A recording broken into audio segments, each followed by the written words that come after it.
Anyway, as we are getting towards the end of the growing season, I thought I'd just do a little video on the plants that have done really well this year and the plants that have not. I was going to say I've got a few new ones. I think I've only got one new one. And before I do like the best plants of the year, I just want a little shout out to my Marble Queen pothos for these. She's decided she's a snow queen.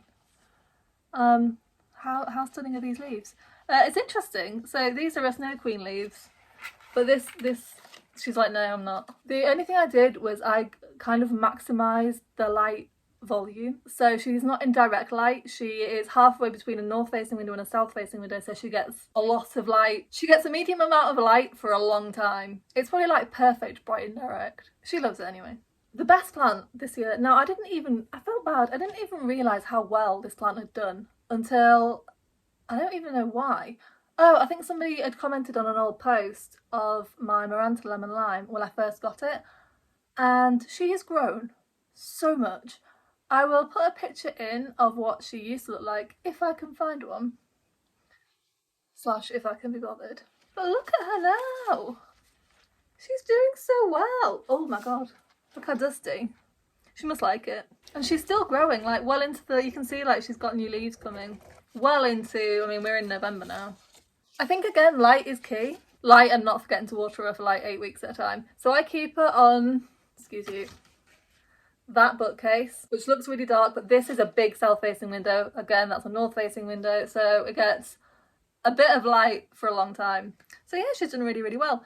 Second up is my Hoya Kerrii. Now she does not, I do not need to move back to show her. And you might be like, well, she's not done that well. She actually has. I kept this as a wet stick and then it rotted, so she was the tiniest little nub. And there are a few like weird things that she's doing. That's a good one.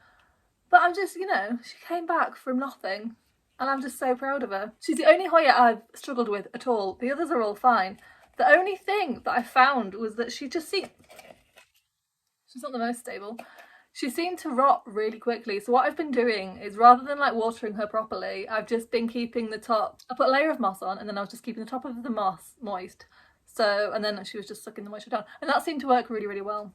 I'm at this stage in my plant care journey where when I go to pot plants up, I don't sit and make like a really nice mixture. I just end up with this concoction of tiny bits of previous potting mixes I've made, and then add, if I don't have enough, I just add whatever I've got. So it could be like potting soil, it could be anything. And it seems to be working pretty well. Another plant I'm proud of is this maidenhair fern. I'm terrible at keeping ferns alive. Especially maidenhair, because they tend to just drop immediately, but she's just doing so well. And the key to this is simply keeping it right in front of my face all the time. So she lives on my coffee table and I try to have like a thing of water available so that for her, and I've got a Fittonia as well, and she's started to do that. You can't see, can you see? Oh, you can't see a bit.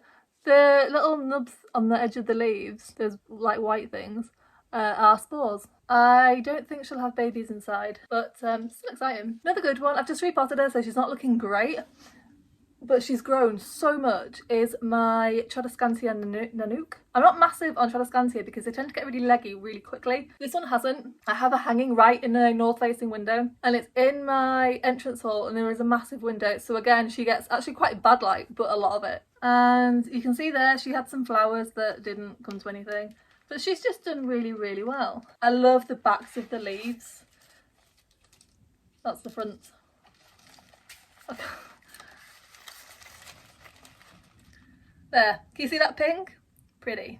And I didn't have a pot. The reason she's in such a ridiculous pot was I didn't have one. I only had tiny pots or this massive one that my Monstera Dubai used to be in. Oh my god.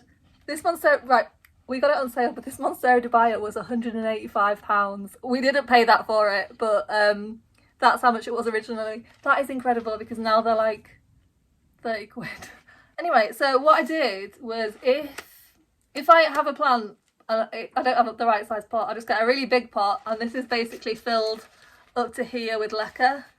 You can see it all in the bottom. And I know that leca absorbs water, but it's never, the soil's actually quite dry. It just seems to work really, really well, and you get way longer between having to repot. And because I tend to buy tiny baby plants, I don't have a lot of bigger pots. I just have to use the ones from my outside plants, and obviously outside plant pots tend to be bigger, so Yeah, I've got no medium-sized pots. Another one that's doing quite well is I took a little propagation and my friend wants it. I'm just keeping it until she's put out new growth, which I think she is about to. When I took them out, they were both just like laid on the soil, like, why? And I thought maybe I'd not got enough roots, but I think they're just picky. Again, the pot's probably too big, but I can't remember, but yeah, I think it's full of lacquer. Right, so that's all my plants that have done super, super well. You haven't done well. This has grown one new leaf. And it's really old. And the petioles are really thick. And I think the leaves actually struggle to get out because whenever I go in, I slice the top of the petiole, I get a new leaf immediately. And I think that's the issue. Obviously, I can't know that's the issue because I don't know if I hadn't sliced it whether it wouldn't have come out by itself anyway. I've got quite good at it. I can now get a leaf out. This is the leaf I recently cut out. And it's pretty much like I've not damaged it. Plant surgery. Years ago, I got a Monstera Peru. Monstera Peru are one of those plants that are fine up until they are not. They're so easy to look after until something goes wrong. And mine got thrips and she was so pretty. This is what they do when they have any kind of hardship. They're just like, no leaves, just runners. Um, mm. I think she's okay. Like she's growing, and there's a new leaf coming here. So yeah, she got thrips, and it all just kind of went downhill. The problem with Monstera Peru is because they've got such textured leaves. The thrips larvae can really hide in there. I tried everything, and the thing that really pushed that over was I kind of got sick of having to spray them down, and I made a really strong solution of insecticidal soap and just doused it, and she ended up like she looked like she was burned, and it didn't get rid of the thrips, so don't do that. I think we probably knew not to do that before, but I was just, when you just like, I'm done, and I knew I needed to get rid of the thrips before winter, otherwise it would just all be so much worse. So what I ended up doing was buying some, I can't say it, so I'm going to put it on the screen, but they're little tiny mites, and they are tiny. And you just spray them. No, you don't. You just like tip them onto the leaves. There's still some on. There's still some of the whatever they come in. This stuff. This is from the soap. You just drop it on the leaves, and the little mites come out, and they go and eat all the thrips, larvae, and eggs. They don't eat the adults. But what I did was every day I just check on my plants and squish any adults. And I don't even want to say whether or not they've all gone. I think they have. I know people freak out about having bugs in the house, but honestly, they are so, so tiny. You can see them, but it just looks like a tiny dot moving around. And when you see them, like, chase down a lot, it's pretty impressive. The larvae are like 100 times bigger than them, and it's impressive to watch, and I'm so grateful to them. So yeah, another thing that I did was I took all of the plants out of my terrarium, and my terrarium had a bit of a slug infestation, which was why I had to end up dismantling it. So yeah. Plus, in winter, like last year, we really struggled to keep it warm enough for the frogs in it. For the frog in it. So he's had to go into a smaller thing, which makes more sense. He won't care. Oh, this needs watering. So I had this pot free, and you can see how like they've just been ravaged by slugs. So we have got a Calathea, this one. I think this is a Vitana, and then we've got an Aglaonema. There's a little Syngonium in the middle. That's a pink splash, I think. And then 2 more Aglaonema. This actually needs watering.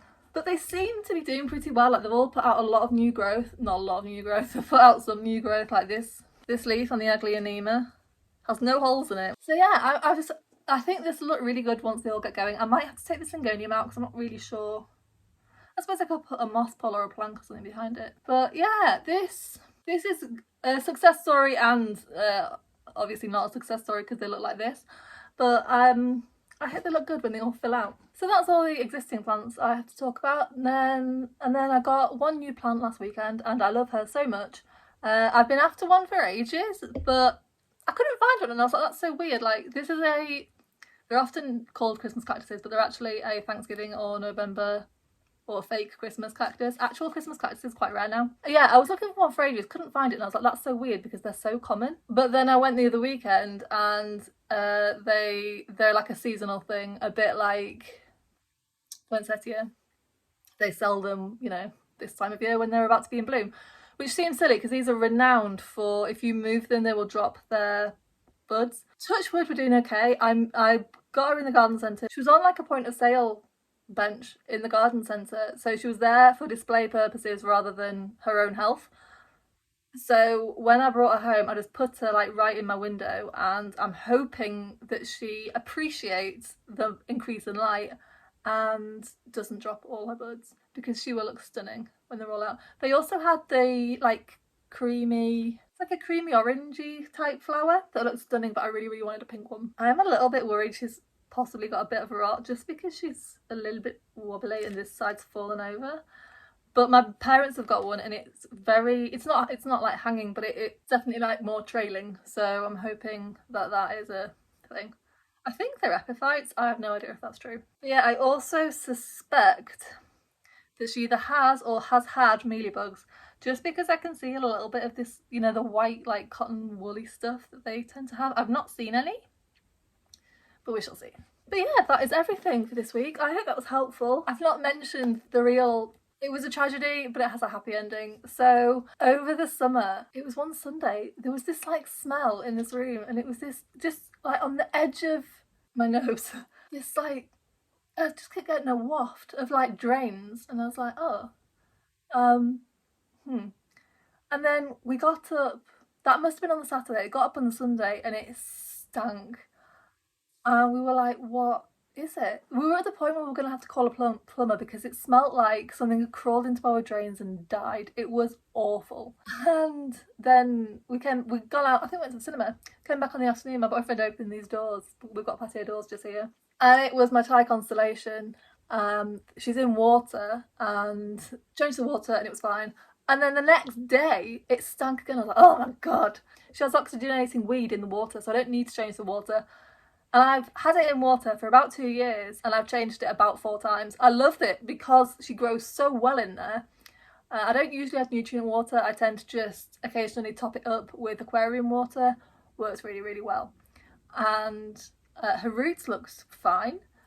And I was like, oh, interesting. So I took her out, changed the water again, and I noticed a few of the roots were mushy. So I was like, oh, okay. Oh, it smelled almost like, the seaside after it's rained a lot. Like the seaside after a storm, but bad. Like the bad version of that. So yeah, and I couldn't see an issue. There was a bit of rot, but they're renowned for rotting. So I like, kept changing the water. I was changing it every day, and it was still stinking. And then in the end, I was like, right, I'm just gonna have to chop off whatever I can. So I ended up chopping off a bit of stem, and when I cut through the stem, it was like the texture, it's supposed to be firm, a bit like wood, because that is essentially, it's wood adjacent. It was the texture of a mushroom, like spongy, and it smelled like unimaginable. So I was like, oh, it's stem rot, that's what it is. And I'd had the stem in water, don't do that. But because I'd done it for years and she'd never had a problem, I was like, well, clearly it's fine. She's just adjusted. No, she was just rotting very, very slowly. So I ended up chopping it off, and I did propagate. No, I didn't. I tried to propagate the bits I chopped off just in case, because she was not a cheap plant. So I had to chop so much off. Oh, I'd also tried hydrogen peroxide and killed all the moss. The plant was fine. But yeah, obviously hydrogen peroxide can do a lot, but it can't cure stem rot. By the time I'd finished trimming her back, all the propagations rotted. She had no roots. She had a few like aerial roots, like that long, but really like brown and solidified. And I was like, oh God. But she's done really, really well. Like I'm gonna pull her out, and then I'm just gonna have to deal with the fact she's gonna drip on my knee. But this is where I had to cut it. These are her leaves. You wouldn't know, like. She is a champ. I think there's a bit of brown on one of the. Oh, there's a bit of brown on this leaf here. I hate the growth pattern of these things. The leaves could not be closer together. But yeah, she's done really, really well. This bit I'm very much liking. I've got high hopes for next year.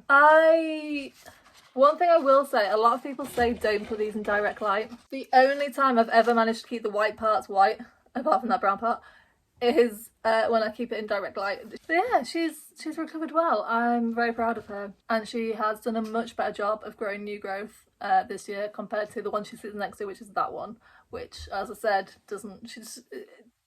I think it's just like I'm too old to grow now. So yeah, right, that's it for this week. I will see you next time. Thank you so much for watching. Did I say bye? Bye.